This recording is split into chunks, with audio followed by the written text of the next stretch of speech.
কিন্ডলবার্গের trap. কিন্ডলবার্গের ট্র্যাপটা কি? আমরা যদি দেখি যে কিন্ডলবার্গের ট্র্যাপের যে নামকরণটা, সেটা প্রথম কারণ হচ্ছে এমআইটির একজন অর্থনীতিবিদ চার্লস পি কিন্ডলবার্গার। উনি 1930 থেকে 1939 সালের মাঝখানে যে গ্রেট ডিপ্রেশন হয়েছিল, অর্থনৈতিক মন্দা, সেই অর্থনৈতিক মন্দার সময়ের একটা পরিস্থিতিকে উনি এই ট্র্যাপ হিসেবে অভিহিত করছিলেন। সেই ট্র্যাপটাকে উনি কিন্ডলবার্গের ট্র্যাপ হিসেবে অভিহিত করেন। পরবর্তীতে রাষ্ট্রবিজ্ঞানী জোসেফ নাই জোসেফ নাই এই ধারণাটাকে আরো বিস্তারিতভাবে সামনে নিয়ে আসে। তো আমরা যদি কিন্ডলবার্গের ট্র্যাপটা আসলে কি, এটা সম্পর্কে যদি দেখি, আমরা ধরি যে বিশ্ব ব্যবস্থায় যে হেজিমন আছে, পরাশক্তি আছে, সেই পরাশক্তি আর হচ্ছে রাইজিং পাওয়ার। আমরা পাওয়ার ট্রানজিশন থিওরিতে দেখেছি যে একটা ডমিনেন্ট পাওয়ার থাকে, একটা রাইজিং পাওয়ার থাকে। তো সেই ডমিনেন্ট পাওয়ার আর রাইজিং পাওয়ারের কম্পারিজন, ঠিক আছে, সেই কম্পারিজনে এখানে কথাটা আসতেছে হচ্ছে যে রাইজিং পাওয়ার বা উদীয়মান পরাশক্তিকে নিয়ে। ঘটনাটা আসলে কোথায়, ট্র্যাপটা আসলে কোথায়?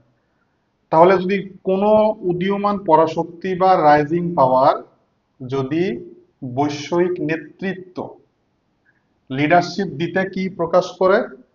অনিচ্ছা প্রকাশ করে, আনউইলিংনেস, নেতৃত্ব দিতে না চায়। আর একটা ব্যাপার আছে হচ্ছে গ্লোবাল পাবলিক গুডস, বৈষয়িক জনকল্যাণমূলক সেবা, সোশ্যাল ওয়েলফেয়ার টাইপের কার্যক্রম, অর্থনীতি, রাজনীতি, বিভিন্ন বিষয় নিয়ে আছে, সেটা পরে আমরা আসতেছি। তাহলে নেতৃত্ব দিতে অস্বীকার করা, দিতে চাচ্ছে না, নিতে চাচ্ছে না, অনিচ্ছা প্রকাশ করতেছে। আর একটা হচ্ছে যে গ্লোবাল পাবলিক গুডস সাপ্লাই, এটা কি সে সরবরাহ করতে ব্যর্থ হচ্ছে, দিতে পারতেছে না। সেক্ষেত্রে তার কি আছে? অনীহা আছে এবং হচ্ছে ব্যর্থ আছে। তার কিন্তু সক্ষমতা আছে, এমন না যে সক্ষমতা নাই। তাকে রাইজিং পাওয়ার কেন বলা হচ্ছে? সে সামরিক অর্থনৈতিক দিক দিয়ে যদি ডমিনেন্ট পাওয়ারের কাছাকাছি যদি না চলে আসে, তাহলে তো তাকে আমরা রাইজিং পাওয়ার বলতেছি না। বাট তার সক্ষমতা আছে, কিন্তু সে লিডারশিপ দিতে চাচ্ছে না, পাবলিক গুডস গুলা কি করতে চাচ্ছে না, সরবরাহ করতে চাচ্ছে না। মানে সারা পৃথিবীটাকে তো তাকে নেতৃত্ব দিতে হবে, কিন্তু সে নেতৃত্ব দিতে অনীহা প্রকাশ করতেছে। এবং বৈশ্বিক যে জনকল্যাণমূলক সেবা, টিকাদান, তারপর হচ্ছে জাতিসংঘের যে বিভিন্ন অঙ্গ সংগঠন আছে, তাদেরকে বিভিন্ন ফান্ড দিতে হয়, গ্লোবাল সিকিউরিটি আছে।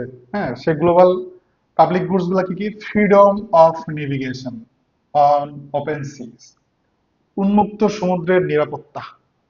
ঠিক আছে, উন্মুক্ত সমুদ্রের নিরাপত্তা। প্রত্যেকটা দেশের তো নিজস্ব সমুদ্র সীমা আছে, কিন্তু ওপেন সি, উন্মুক্ত সমুদ্রে যে জাহাজ চলাচল করবে, বাণিজ্য জাহাজ চলাচল করবে, সেখানে যে কেউ কাউকে আক্রমণ করবে না, বা তার এখানে যে ডাকাতি হবে না, এই নিরাপত্তাটার নিশ্চয়তা দিতে হবে।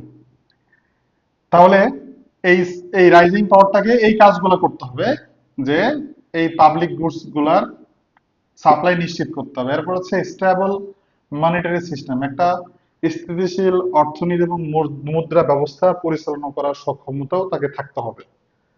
এরপরে লেন্ডার অফ লাস্ট রিসোর্ট, কোন দেশ যদি দেউলিয়া হয়ে যায়, কোন দেশ যদি অর্থনীতিতে ধস নামে, তাকে যদি লোন দেওয়ার প্রয়োজন হয়, ঋণ দেওয়ার প্রয়োজন হয়, হ্যাঁ, কোন ঋণ সংকটে যদি পড়ে যায়, তার সেখান থেকে তাকে তোলার জন্য তাকে লোন দিতে হবে, ঋণ দিতে হবে। ঠিক আছে, সেইটা দেওয়ারও ইচ্ছা প্রকাশ করতে করতে হবে। মানে এই রাইজিং পাওয়ারটাকেই কাজগুলো করতে হবে।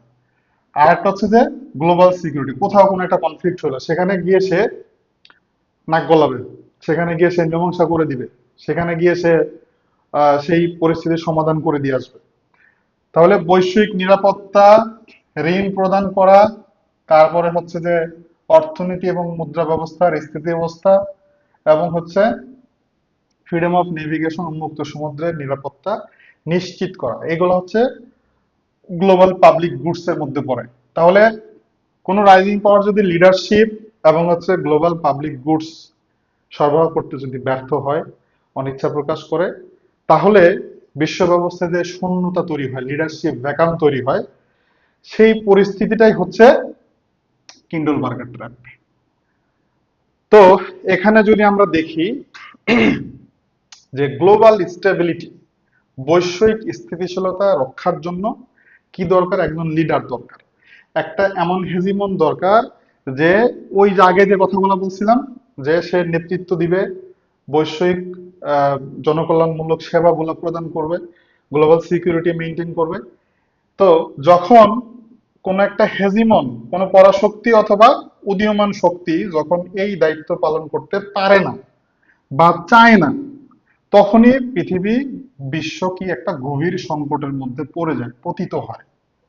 এখন এর ঐতিহাসিক প্রেক্ষাপটটা, যেটা ওই আমাদের কিন্ডলবার্গার সাহেব যে ট্র্যাপটা নাম দিয়েছিলেন, সেই যে পরিস্থিতির কথা যে উনি উল্লেখ করলেন, সেটা ছিল হচ্ছে 1930-এর দশকে যে গ্রেট ডিপ্রেশন হয়েছে, সেই গ্রেট ডিপ্রেশনের পরবর্তী সময়ে, মানে দ্বিতীয় বিশ্বযুদ্ধ এবং হচ্ছে যে এই বৈশ্বিক মহামন্দা, এর মাঝামাঝি যে সময়টা 1930 থেকে 1939, 1939 সালে তো দ্বিতীয় বিশ্বযুদ্ধ শুরু হয়েছে, সেই শুরুর আগ পর্যন্ত 30 থেকে 39, মানে 30-এর দশক, এই দশকে যে মহামন্দা হয়েছিল, আচ্ছা ওই সময়টাতে যে পরাশক্তি ছিল, সে হচ্ছে গ্রেট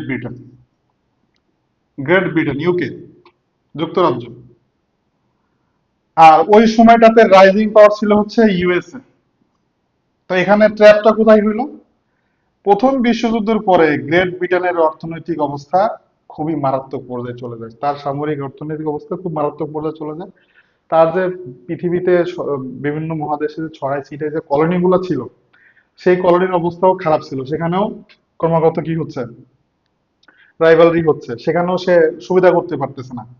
তো এই যে যে অর্থনৈতিক মন্দাটা হইলো, সেই অর্থনৈতিক মন্দাটাকে কাটায় ওঠার জন্য, ট্যাকেল দেওয়ার জন্য, পরিকল্পনা করার জন্য, ব্যবস্থা নেওয়ার জন্য যে যে সমস্ত পদক্ষেপ নেওয়া দরকার ছিল, সেটা গ্রেট ব্রিটেন পারতেছিল না। তার বিপরীতে ইউএসএ কিন্তু, তার কিন্তু সেই সক্ষমতা ছিল, সামরিক অর্থনৈতিক সক্ষমতা ছিল, কিন্তু তার উইলিংনেস ছিল না, সে অনিচ্ছা প্রকাশ করছে। আর একটা হচ্ছে যে সে যে ওই যে মন্ডো ডক্ট্রিনের ফলে সে যে একটা আইসোলেশনে চলে গেছিল, বিচ্ছিন্নতাবাদী নীতি সে যে অবলম্বন করতো, তার কারণে সে যে পৃথিবীতে জামানা তাই হোক, আমরা ঠিক আছে, আমরা এই বিষয়ে নাক গলাইতে আসবো না। এই যে ইউএসএ চাইলো না, আর গ্রেট ব্রিটেন পারলো না, এবং হচ্ছে ইউএসএ চাইলো না, এই যে একটা ট্র্যাপ হয়ে গেল, যে কেউ এখন লিড দিতে চাইতেছে না, কেউ এখন পাবলিক গুডস সাপ্লাই করতে চাচ্ছে না। তখন কি হইলো? ফ্যাসিবাদ উঠে গেল। ইতালিতে ফ্যাসিবাদ হইলো, এরপরে জার্মানিতে ফ্যাসিবাদ এবং নাজিজমের উদ্ভব হইলো, হিটলার উঠে আসলো, আলটিমেটলি দ্বিতীয় বিশ্বযুদ্ধ শুরু হয়ে গেল। তাহলে দ্বিতীয় বিশ্বযুদ্ধের মূল কারণ এমন না যে শুধু হিটলার চাইছে বা মুসোলিনি চাইছে, ব্যাপারটা এরকম হয়ে গেছে, জাপান চাইছে। এখানে আসলে পৃথিবী আসলে একটা গভীর সংকটে পড়ে গেছিল, অর্থনৈতিক সংকটে পড়ে গেছিল, কেউ কাউকে আসলে মানতেছিল না, অর্থনৈতিক অবস্থা পুরা ধস নেমে গিয়েছিল।